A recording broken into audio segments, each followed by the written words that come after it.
এই বন্ধুরা, আজ আমার ৩ বান্ধবীর একসাথে বিয়ে।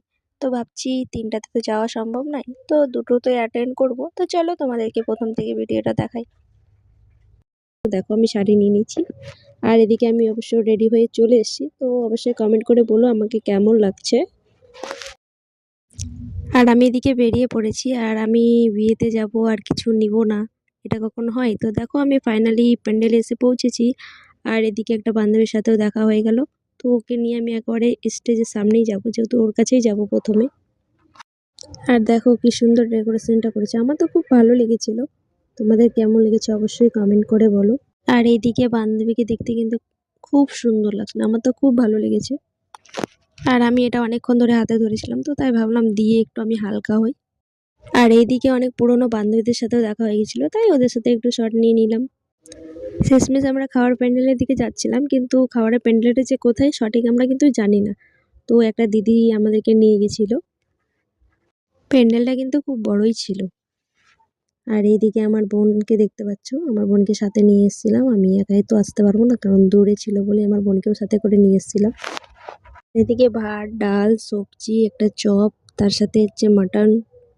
তো খাবারটা কিন্তু খুব ভালোই ছিল। তো শেষমেশ আমার খাওয়া হয়ে গেছে, তো আমি এখান থেকে বেরিয়ে যাব, কারণ আর একটা বান্ধবীর বাড়ি তো অ্যাটেন্ড করতেই হবে না। তাই জন্য হালকা করেই খেয়েছি, ভাবলাম ওই বান্ধবীর বাড়ি গিয়ে সেই মজা করে খাবো। আর এইদিকে দেখো প্যান্ডেলটা কিন্তু খুব সুন্দর লেগেছিল, গাছ কৌটো দিয়ে করা ছিল, সেই জন্য আর একটু বেশি ভালো লাগছিল। কারণ বিয়ের দিন এরকম একটা প্যান্ডেল সত্যি খুব সুন্দর ছিল। কি এসে দেখি বান্ধবী তো শুট করতে ব্যস্ত, আমাদেরকে মানে দেখারও টাইমই নেই। ওর সাথে যে আমরা ছবি তুলবো সেটারও আমরা টাইম পাইনি। তো যাই হোক, আমি ভাবলাম ওরা অতক্ষণ শুট করুক, আমরা একটু ঘুরে আসি, প্যান্ডেলটা পুরোটা ঘুরে আসি, দেখে আসি কোথায় গিয়ে আছে। আর এদিকে এসে দেখি যে ফুচকা, পান, কফিরও ব্যবস্থা রয়েছে। তো তাই ভাবলাম একটু ফুচকা খেয়ে নিই। তো দেখছি ফুচকার ওখানে প্রচন্ড ভিড় লেগে আছে। আর এইদিকে দেখো বান্ধবীকে মেহেন্দি পরানো হচ্ছিল, তো সেটা তো আমরা দেখতে পাইনি, সেটা আমরা ভিডিওতে দেখে নিলাম। ভিড় হালকা হওয়াতে আমরাও একটু ফুচকা খেয়ে নিলাম। আর এদিকে দেখো পানগুলো বানিয়ে বানিয়ে রাখছে।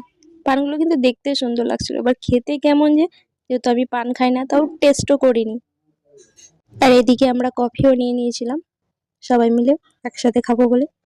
তো দেখো আমার বোন কিন্তু সার্ভ করছে। আমি ভাবলাম ওই যদি ওখানে থাকতো তাহলে বেটার ভালো দিতে পারতো।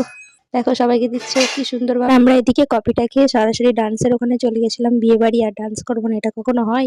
এদিকে দেখো আমরা অলরেডি ডান্স শুরু করেছি। আর এদিকে আমরা ডান্স শেষ করে সরাসরি খাওয়ার প্যান্ডেল চলে গেছিলাম, যেহেতু অনেকটা রাত হয়ে গেছিল।